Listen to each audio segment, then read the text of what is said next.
ஏன் ஆட்சி தலைவராக இருந்தாங்க தெரியுமா? நீங்கள் புரிந்து கொள்ள வேண்டும், நபிகள் நாயகம் ஸல்லல்லாஹு அலைஹி வஸல்லம் அவர்கள் இறை தூதராக அவர்களை அல்லாஹ் அங்கீகரித்த பிறகு எதிர்ப்பு கிளம்புகிறது. நீங்கள் வரலாற்றை படித்து பார்த்தீர்கள் என்றால் தெரியும். இந்த இஸ்லாத்தை இன்றைக்கு உலகம் முழுவதும் பரவி இருக்கிறது.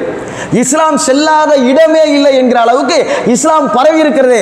இப்படி இஸ்லாம் பரவுவதற்கு எது காரணமாக இருந்தது தெரியுமா? ஆட்சி தலைமை. ஆட்சி தலைமை வந்த பிறகு இஸ்லாம் பயங்கரமா பரவ ஆரம்பிச்சு. ரசூல்லா இஸ்லாத்தை அவர்கள் தூதராக அங்கீகரிக்கப்பட்ட பிறகு வெளிப்படையாக இஸ்லாத்தை அவர்களால் சொல்ல முடிந்ததா? ரசூல்லா வெளிப்படையாக இஸ்லாத்தை சொல்லவே இல்லை, அவங்களே வச்சுக்கிட்டாங்க. அவங்களுக்கு யார் நம்பிக்கையானவர்களாக இருந்தார்களோ அவர்களிடத்தில் மார்க்கத்தை சொன்னார்கள். நபிகள் நாயகம் ஸல்லல்லாஹு அலைஹி வஸல்லம் அவர்கள் இறை தூதராக அங்கீகரிக்கப்பட்ட அடுத்த கணமே வெளியில வந்து இஸ்லாம்னா இதான், அல்லாஹ்வை நீங்க வணங்குங்கன்னு சொல்லி நபிகள் நாயகம் ஸல்லல்லாஹு அலைஹி வஸல்லம் அவர்கள் நான் இறை தூதர் என்று பகிரங்கமாக இறைவனுடைய சட்டங்களை, கட்டளைகளை, அவனுடைய போதனைகளை, வழிகாட்டுதலை, இறை தூதர் என்கிற அந்த பிரச்சாரத்தை அவர்களால் கொண்டு சேர்க்க முடிந்ததா என்றால் முடியவில்லை. ஏன்? கடுமையான எதிர்ப்பு இருந்தது.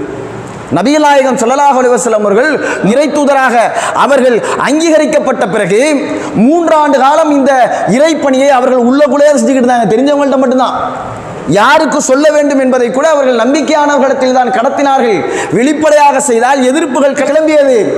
துன்புறுத்தப்பட்டார்கள், அச்சுறுத்தலுக்கு உள்ளானார்கள். சில சஹாபிகள் எல்லாம் கொலை செய்யப்பட்டார்கள். மார்க்கத்தை அவர்கள் பின்பற்றுவதற்கு கடுமையான எதிர்ப்புகள் அன்றைக்கு இருந்தது. எதிர்ப்புகள் இல்லாத சுதந்திரமாக பிரச்சாரம் செய்கிற ஒரு நிலை இஸ்லாம் எப்பொழுது அடைந்தது தெரியுமா? ஆட்சி தலைவராக நபிகள் நாயகம் ஸல்லல்லாஹு அலைஹி வஸல்லம் அவர்கள் அந்த பதவியேற்ற பிறகுதான், அந்த பொறுப்பை வகித்த பிறகுதான் சுதந்திரமாக இஸ்லாத்தை எங்க கொண்டு போனாலும், எங்க வேணாலும் பிரச்சாரம் பண்ணலாம், யார் வேணாலும் இஸ்லாத்துக்கு வரலாம், எந்த கட்டுப்பாடும் இல்லாத ஒரு நிலையை ஆட்சி தலைவராகிய பிறகு அன்றைக்கு அவர்களால் ஏற்படுத்த முடிந்தது. என்ன ஆட்சி தலைமைனா நம்ம நினைக்கிறோம், எப்படி புரிந்து வைத்திருக்கிறோம்? அது பதவிக்கானதாக புரிந்து வைத்திருக்கிறோம். அதை இருந்தாக ஒரு சுபகோகங்களை அனுபவிப்பதற்குத்தான் அந்த தலைமையில் அவர்கள் ஏற்றிருக்கிறார்கள் என்று நாம் புரிந்து வைத்திருக்கிறோம். நபிகள் நாயகம் ஸல்லல்லாஹு அலைஹி வஸல்லம் அவர்கள் உணவுக்கு கஷ்டப்பட்டாங்க.